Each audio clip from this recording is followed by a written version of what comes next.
Bonsoir. Alors, il est d'usage de commencer un discours par des remarques rhétoriques. J'en formulerai une. Je vous demanderai de ne surtout pas séparer la femme que je suis, au sens social et pas identitaire du terme, de l'expertise de mon analyse. Mon discours est situé. Je l'assume. Je porte comme chacune d'entre nous l'héritage, ou le fardeau, de l'histoire de la domination masculine, mais aussi d'un vécu, actuel donc. Il est en effet des vérités empiriques qui transcendent l'objectivation statistique et qui racontent la réalité quotidienne des femmes. Elle est de plus en plus difficile à dénier. Cette réalité s'ancre dans nos corps. Ces corps sont la condition qui rend possible toute pensée et toute énonciation de la pensée.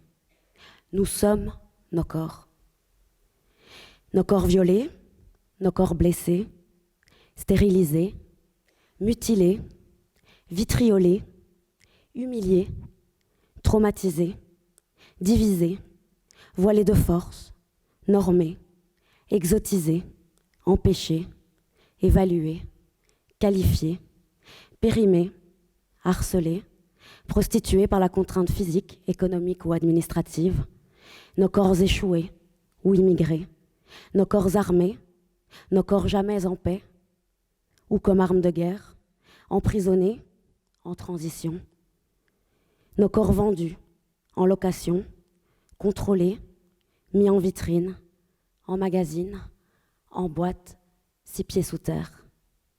Nos corps révoltés, dressés, mais qui se redressent. Nos corps assis ou debout.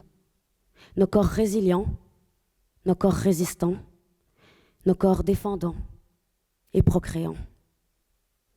Les violences dites faites aux femmes, dont j'ai esquissé les contours, sont structurelles. Depuis les années 70, les mouvements féministes ont œuvré à politiser un phénomène social occulté au titre de faits divers.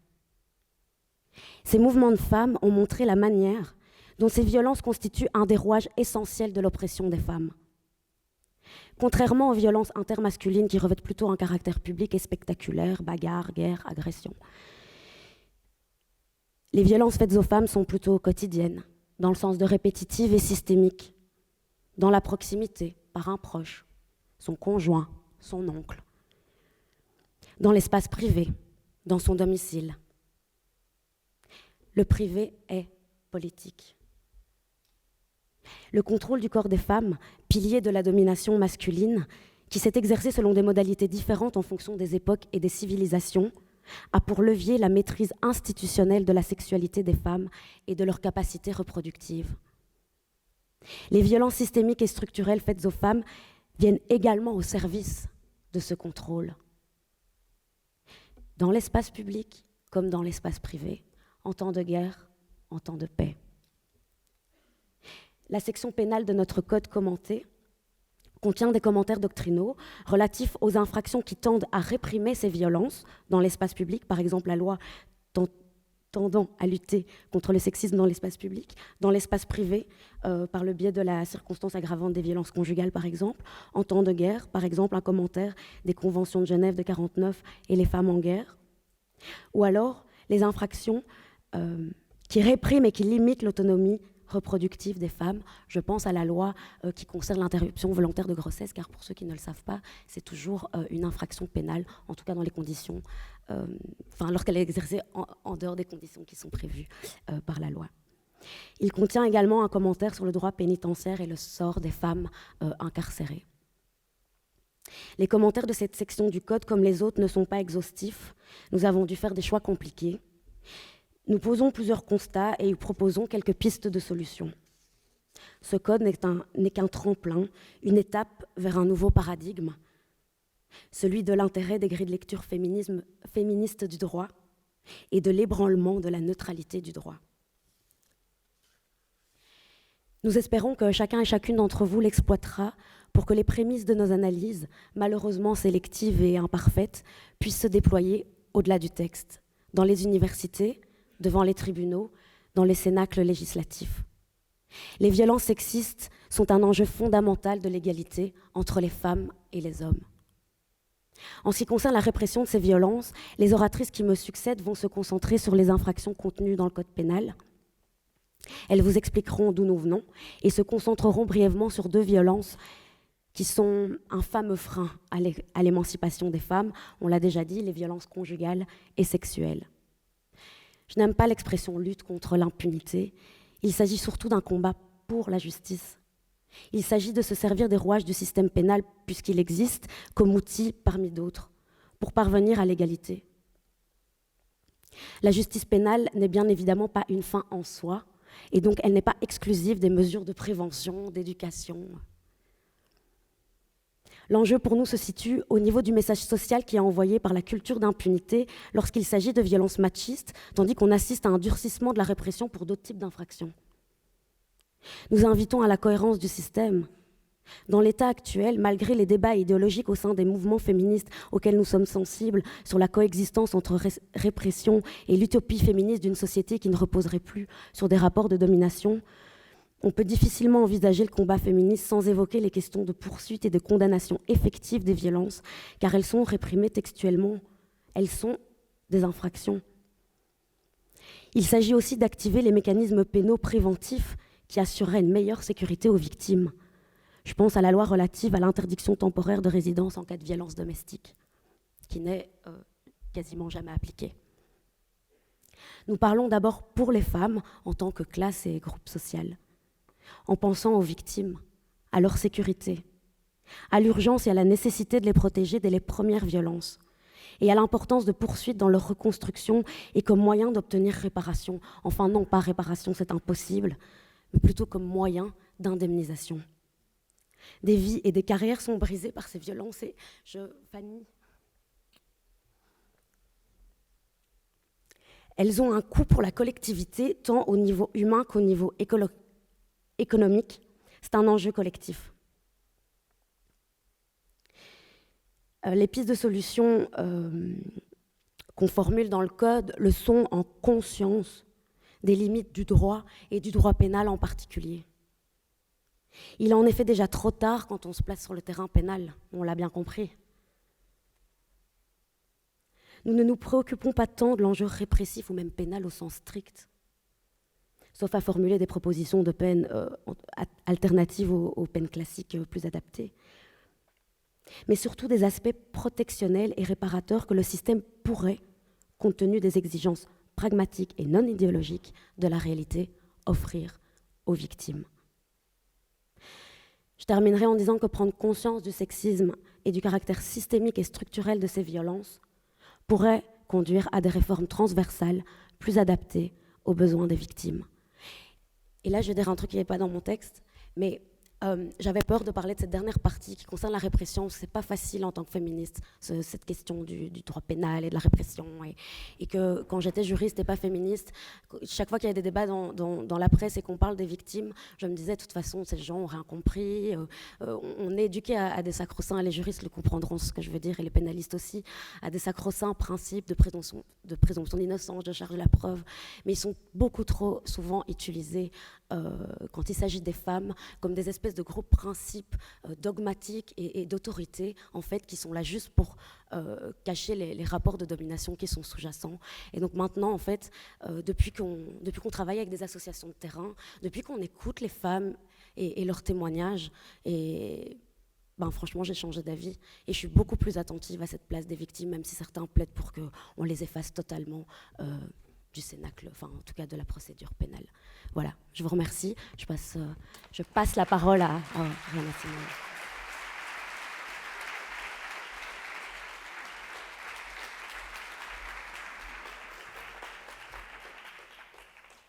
Bonsoir tout le monde. Merci Sarah. Passer après Sarah, c'est pas facile. Donc je vais essayer d'être à la hauteur. Donc comme Sarah l'a dit avec ma collègue, on va essayer de vous démontrer en 15 minutes montre en main, peut-être même moins, à quel point le code pénal demeure source d'inégalité entre les hommes et les femmes. Donc vu le temps imparti et la complexité de la tâche, vous ne m'en voudrez pas, mais je vais rentrer directement dans le vif du sujet. Je pense même que mes collègues vont être ravis. Donc je suppose, ou en tout cas j'espère, que vous êtes tous plus ou moins convaincus pour dire qu'à une autre époque, plus ou moins lointaine, le code pénal n'était pas des plus libérateurs pour les femmes. On va prendre l'exemple du viol conjugal. Donc, pour ceux qui s'en souviennent, jusqu'en 1989, eh bien, si un mari forçait sa femme à entretenir une relation sexuelle avec lui, eh bien, ça ne pouvait pas être poursuivi. J'ai l'impression qu'au vu de la composition de la salle, il est permis d'imaginer que cette injustice a pu concerner certaines.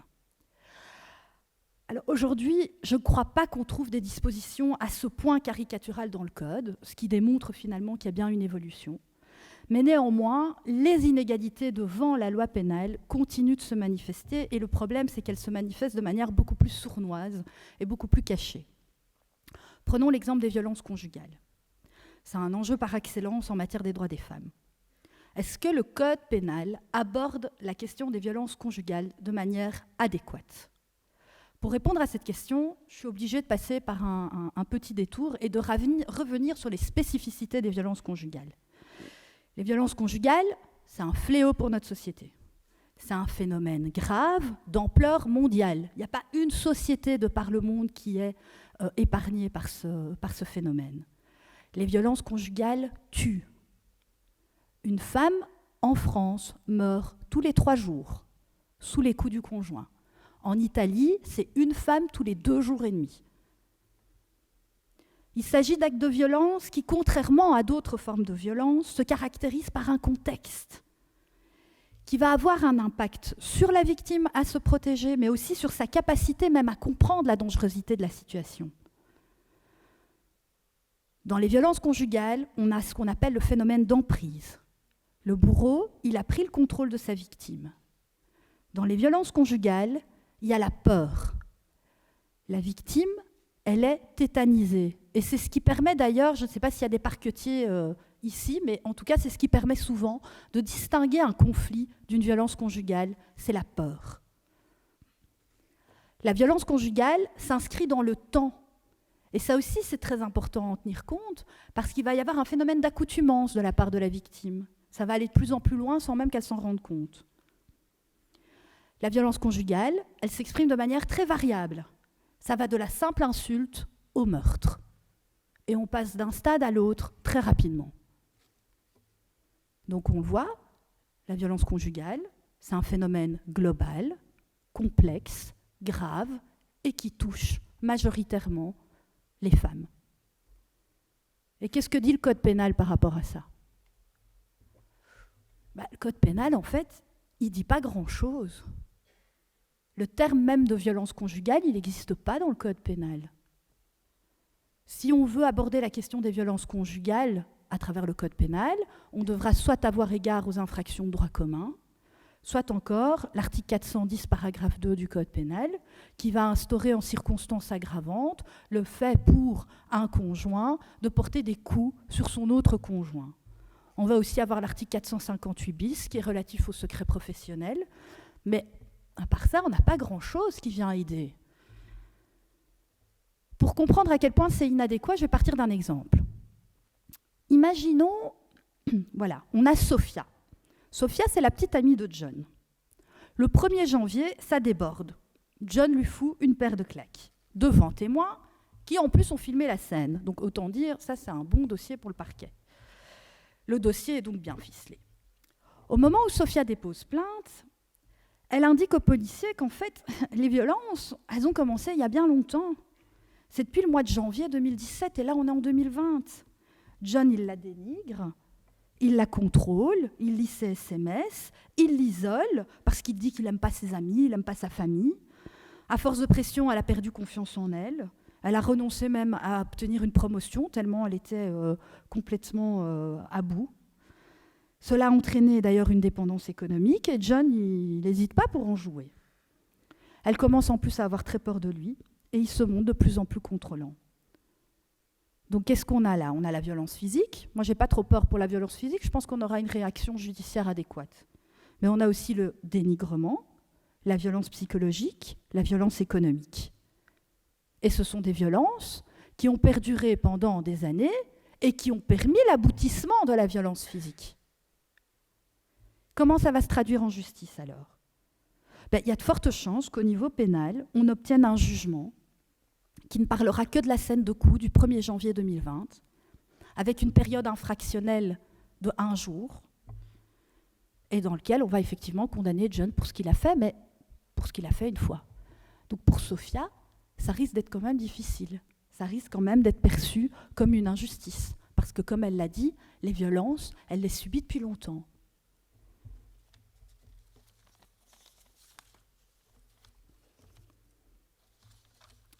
Par rapport à la société aussi, ce genre de jugement va poser question. Parce que finalement, ça va renvoyer à l'idée qu'il y a des violences vraiment graves et puis des violences un peu moins graves. Et les violences graves, on va y répondre adéquatement et il y aura une sanction. Les violences un peu moins graves, c'est un peu compliqué, on ne sait pas trop quoi en faire, donc voilà, pas de réaction. Et donc ça va aussi renforcer peut-être la légitimité des violences, des actes de violence au sein du couple. Est-ce que c'est une fatalité ? Est-ce que vraiment il n'y a rien à faire ? Ben non, pas du tout, il y a vraiment des choses à faire, il y a des pistes. Une des pistes, pour nous, enfin pour moi en tout cas, ce serait d'appréhender le phénomène de violence conjugale d'un point de vue pénal comme une infraction spécifique. Comme l'a dit Sarah, ça ne veut pas dire qu'on parle de peine et que c'est tous au cachot. Hein. Ça veut juste dire qu'on ait un rendu légal qui permette de correspondre à la réalité de la situation de la victime. Il faut qu'il y ait une infraction spécifique ou à tout le moins un traitement judiciaire spécifique. On peut aussi se contenter de s'inspirer de ce que fait l'Espagne. L'Espagne, depuis 2004, traite de manière spécifique les violences conjugales. Elle considère que les violences conjugales commises par un homme sur une femme, c'est une violence de genre. Lorsque les violences sont commises par un homme sur une femme, on aura cette loi genre qui va trouver à s'appliquer et qui aura des conséquences en matière procédurale et en matière de droit matériel. Les conséquences, ça va être quoi ? Ça va être que ce sont des tribunaux spécifiques qui vont être compétents. Des tribunaux spécifiques qui vont avoir des magistrats spécialisés.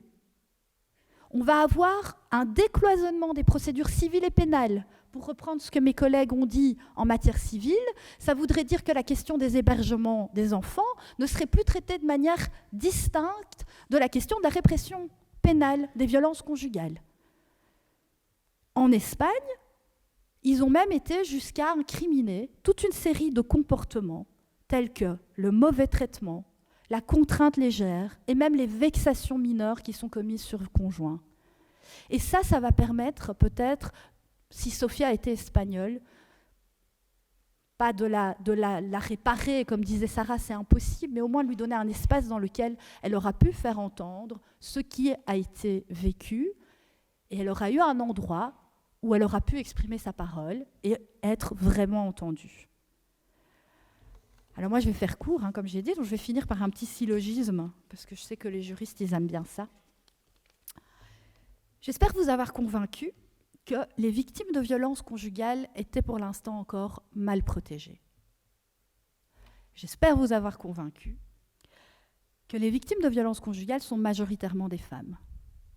Et donc, j'espère vous avoir convaincu que vous arriverez à la même conclusion que nous, que pour l'instant, les femmes sont encore insuffisamment protégées dans notre société et que cela constitue une inégalité. Je vais maintenant céder la parole à Crépine.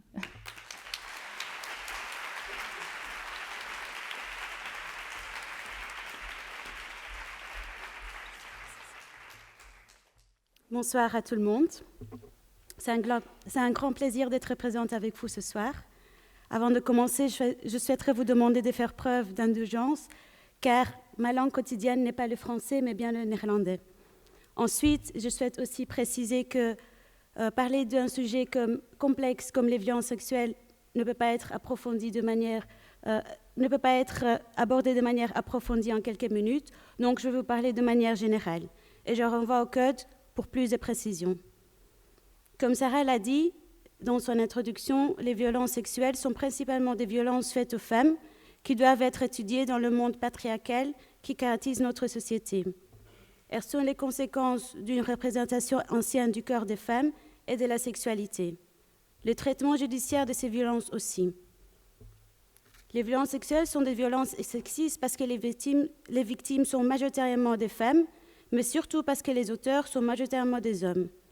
Ce sont des violences structurelles et systématiques à l'égard des femmes, et plusieurs instruments juridiques le reconnaissent.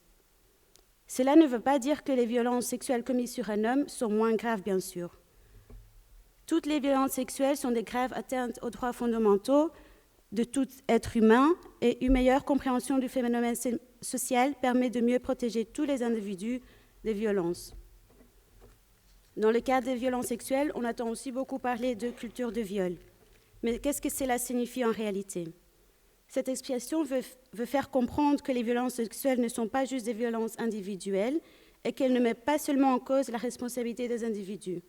Cela veut dire qu'elles sont rendues possibles à cause du fonctionnement de la société et de la manière dont elle est structurée.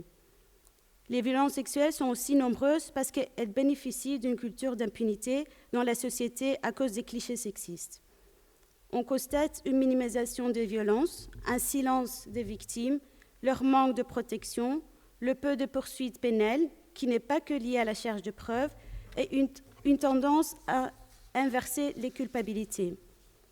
En effet, si les victimes prennent conscience de sa violence, a la possibilité économique ou administrative de porter plainte ou même ose porter plainte, elle est souvent rendue responsable de la violence car elle a peut-être un peu chargé par son comportement, elle s'est trouvée au mauvais endroit au mauvais moment, elle a manqué de prudence, etc. Et l'auteur, par contre, est souvent excusé car il a des pulsions sexuelles neutrales et irrépressibles. Comme déjà abordé aujourd'hui, une étude d'Amnesty International francophone et SOS Viol publiée hier relève les chiffres toujours inquiétants en matière de violences sexuelles en Belgique. Près une personne sur deux a déjà été exposée à au moins une forme de violence sexuelle en Belgique. Parmi la population, les femmes et les jeunes sont surreprésentés parmi les victimes. Les idées reçues de la sexualité continuent également à alimenter la culture du viol. Un homme sur 5 pense par exemple que les femmes aiment être forcées. Les stéréotypes sur les violences sexuelles, notamment ceux qui font porter une forme de responsabilité à la victime, sont encore aussi très présents. Par ailleurs, les femmes cumulant plusieurs facteurs de discrimination, comme les femmes racisées, les femmes porteuses de handicap ou les femmes des catégories socio-professionnelles moins favorisées, sont rendues d'autant plus vulnérables aux violences sexuelles. Dans ce contexte, il faut alors avoir beaucoup de courage pour une victime de violences sexuelles de porter plainte et beaucoup de chances pour que cette plainte aboutisse à une condamnation ou une autre réparation, dans le cas du possible, adéquate. Car porter plainte, c'est un peu, quelque part, risquer soi-même d'être jugé ou décrédibilisé. Dans le Code, on aborde la question des violences sexuelles d'un point de vue juridique. On aborde, entre autres, l'absence d'une définition claire du délit de l'attentat à la pudeur et le caractère restrictif de son champ d'application. Dans le commentaire relatif au Code pénal, on y explique que le cadre légal est insuffisant pour garantir une protection effective pour les victimes de violences sexuelles et on mentionne également le problème d'accès à la justice pour les victimes et les réponses inadéquates qui sont apportées de la plainte jusqu'au jugement. Nous expliquons aussi que les violences sexuelles sont en soi sexistes, mais aussi la manière dont elles sont traitées par le droit et les acteurs de justice. Par exemple, en ce qui concerne l'infraction du viol, qui est définie dans le Code pénal comme tout acte de pénétration sexuelle de quelque nature qu'il soit et par quelque moyen que ce soit commis sur une personne n'y consent pas, on mentionne les travaux critiques des féministes du droit relatifs à la notion du consentement. La notion du consentement est souvent au cœur de la procédure judiciaire et c'est pour cela que je mentionne cet exemple. Mais il existe d'autres obstacles à une justice effective pour les victimes de violences sexuelles, comme par exemple l'absence d'une formation adéquate des policiers qui reçoivent les plaintes et dont les questions orientent les poursuites de ces plaintes. La définition actuelle du viol dans le Code pénal suppose quelque part qu'un consentement libre et éclairé est présumé lorsque aucune contrainte n'est démontrée. Le consentement est donc présumé quand il n'y a pas de la force. C'est un choix paradigmatique qui n'est pas neutre et qui renvoie à d'où on vient et à l'idée qu'une disponibilité a priori des corps des femmes, comme l'histoire du droit nous l'a enseigné et comme Oriana l'a rappelé brièvement dans son exposé. En outre, la manière dont la jurisprudence établit la notion du consentement est parfois aussi très problématique. Très souvent, les victimes de viol sont en situation de vulnérabilité, qui ne leur permettent pas de toujours être capables d'exprimer leur non-consentement. Par exemple, en cas de sidération. Il nous semble donc qu'aujourd'hui, il est encore nécessaire que le droit évolue pour que les femmes ne soient pas considérées comme consentantes par défaut, car on attend aujourd'hui toujours encore d'elles qu'elles se défendent, qu'elles résistent ou se préservent d'adopter les comportements dits à risque.